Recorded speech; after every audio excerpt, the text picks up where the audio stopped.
I went to Trader Joe's in search of the top wine values priced at around $10 per bottle. My plan was to look for wines that are a bit off the beaten path. No California Chardonnay or Cabernet Sauvignon, no Pinot Noir, no Sauvignon Blanc or Merlot. 5 wines caught my attention. They happened to be from 5 different countries. The total price came in at just under $50. It's also worth noting that prior to making this video, I had not tasted any of these specific wines. The first wine up is the 2023 Quinson Macon Village from the Burgundy region of France. This is a new arrival for summer. The wine is made entirely from Chardonnay. It is sold in other markets outside of the US, but the label design will be different. The price comes in at $8.99. So this is a wine that immediately caught my attention. I've been a fan of Macon Village for many years, and this has long been a value. Now, this is a region that's primarily dedicated to white wine production. There is some rosé, there's some red, but it's primarily white wine. The wines tend to have little or no oak influence. They're also relatively short-lived. They're usually wines you want to drink within 3, maybe 4 years at the most from the vintage. And the color of this, very pale, just as expected. Keep in mind this wine spends no time in oak, so that fresh, bright color is exactly what's expected. And the aroma, really crisp and fresh. There's this citrusy note to it, really clean, good purity, smells wonderful, really vibrant and fresh. On the palate, it's only medium bodied, but again, that freshness, that vitality carries through. The acidity is quite high, and it's very typical for wines like this. It's really refreshing, clean, bright, just moderate length on the finish. Of course, it's fermented completely dry.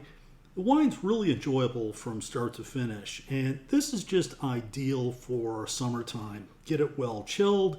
Goes great with any type of salads, seafood dishes, poultry dishes, just on its own. For the money, this is really solid. Now, I have to say, finding a Macon Village under $10, it's possible in today's market, but it's becoming increasingly more difficult. This one coming in at $9, this is a screaming good value. Next up is the 2023 Lazy Bones Cabernet Franc from Paso, Robles, California. This region is located about halfway between San Francisco and Los Angeles. It's mostly planted to red grape varieties. There's a strong reputation for value. This is the least expensive wine in today's video, priced at $7.99. So the story is, apparently this wine has been offered in previous vintages. I don't ever recall seeing it. Maybe I'm just having a senior moment. For me, this was absolutely brand new. Now, I'm a big fan of Cabernet Franc. I think Paso is a fantastic place for value for the money. I think it's one of the more interesting wine regions in California today. So I thought I really do need to give this a go. Now, in terms of what's planted in Paso, it is a good deal of Rhone varieties. Zinfandel is very popular. Bordeaux varieties is really what is the most commonly planted there. And Cabernet Sauvignon being number one, about 17,000 acres of Cabernet Sauvignon, only about 1,200 acres of Cabernet Franc. So let's give this a go.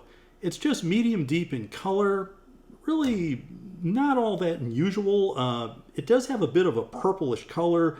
There's just a touch of fade out at the edge of the glass, but it looks like a very youthful wine. And the aroma is a red cherry character. It's a little bit of a dried herbal note as well, just moderate intensity. Really smells very nice, fresh, bright.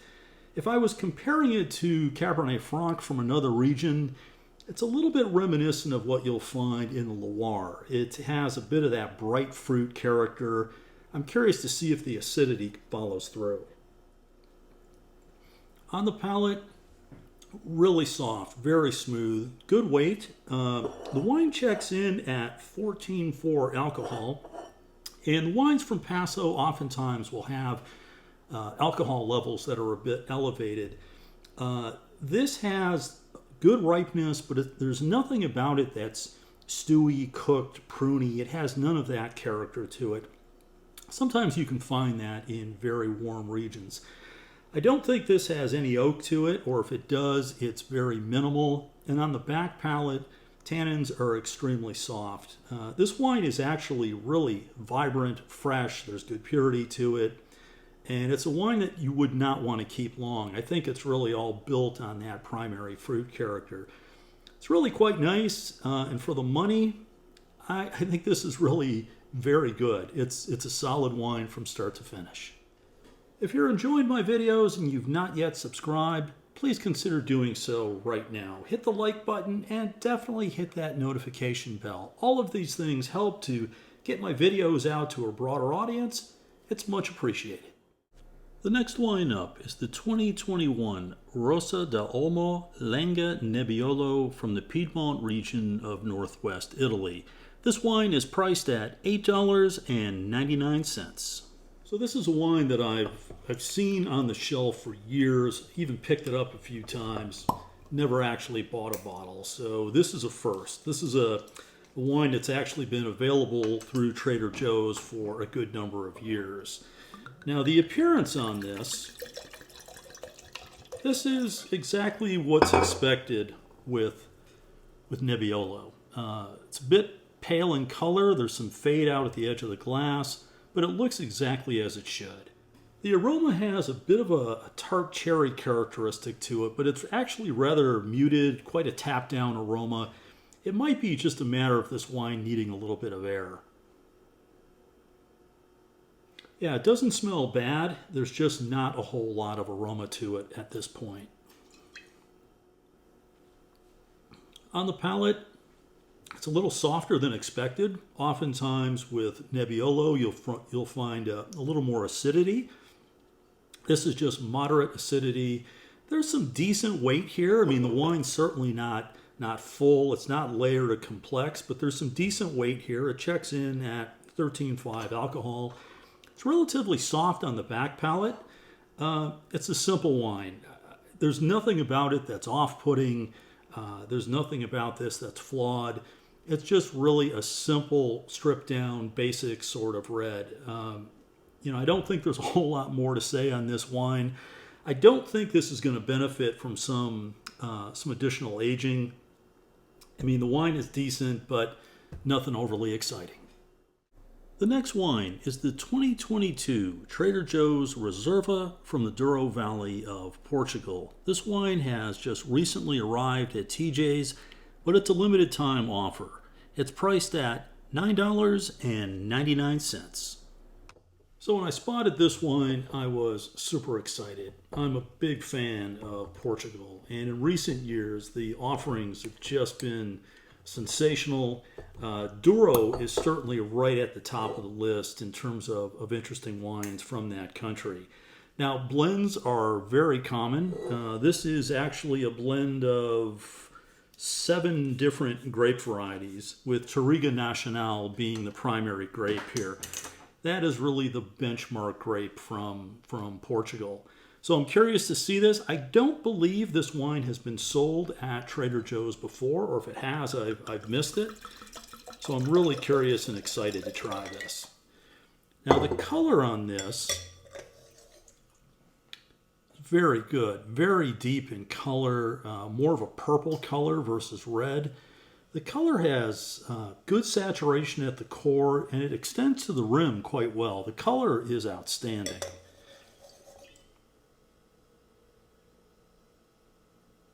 And the aroma has a dark fruit character. There's a little bit of a savory note to it, some dried herb characteristic. But that dark fruit is really what shows through. Smells very nice. On the palate, quite weighty and full. There's some nice density here. Good volume. The alcohol in this checks in at 13.5, but there's some heft here. It's very well structured. The acidity is just at moderate level. The fruit is very ripe. There's nothing lean or green about this wine whatsoever. The back palate has some very good length. There's a bit of tannins there. I think this wine actually probably could age a year or two with no problem whatsoever, but very good at the present time.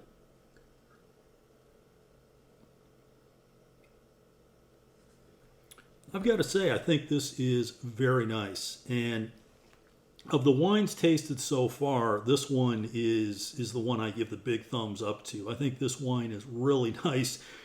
Now, again, this is not going to be available for a long period of time, maybe over the next few months. And the value for the money on this is really outstanding. This is one you should check out.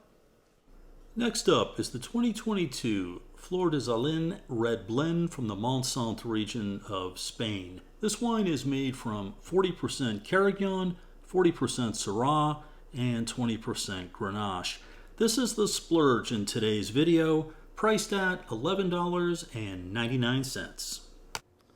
This last wine is from the northeast part of Spain, and probably the best known area in that part of Spain is called Priorat. And Montsant is actually an area that surrounds Priorat. So Montsant does not get the attention that it deserves. The wines can actually be quite similar. The blend is also oftentimes very much the same as well. Now, I've not tried this wine before, so this is a first for me. And the color on this has some good density, just moderately deep. The core is actually quite deep. There's a bit of fade as you get out to the edge of the glass. And the aroma, there's a smoky, spicy character here. There's some dark fruit notes as well. Really quite expressive, very interesting aroma. There's also just a bit of alcoholic heat. This wine comes in at 14.5 alcohol. This part of Spain generally has some elevated alcohol, so this is very much the norm. Yeah, a little bit like dried herbs, a bit of a clove note. On the palate, some nice weight. There's some volume here, good structure, nice density. The fruit is ripe. Again, it doesn't have any of that green astringent character to it. It also doesn't show any of that jammy, stewed, cooked character either. The fruit has nice ripeness through, and that just follows right through to the back palate. Very nice. I've got to say, this is really interesting. I think the wine actually will benefit with a little bit of air, but it's drinking very well. I like this wine a lot. The structure's there, it's nuanced. There's some interesting characteristics here that are really quite compelling. I think this wine for the money is just outstanding. I would pick this up soon. Again, I don't know how long this one's going to be around. This is really a nice bottle. If I were to rank the wines in today's tasting, there were two standouts. The Douro from Portugal and the Montsant from Spain. They both have a true sense of place. The value for money is outstanding. I would pick those up in a hurry. Now, the Macon from Burgundy, very good. It's exactly what it should be. The Paso Cabernet Franc, nice wine, very simple style. It's also the least expensive in today's tasting. Nebbiolo just didn't do it for me. Now, I have a bit of the Montsant. I hope you're drinking something interesting as well. As always, thank you very much for supporting my channel, and please stop back again before too long. Cheers.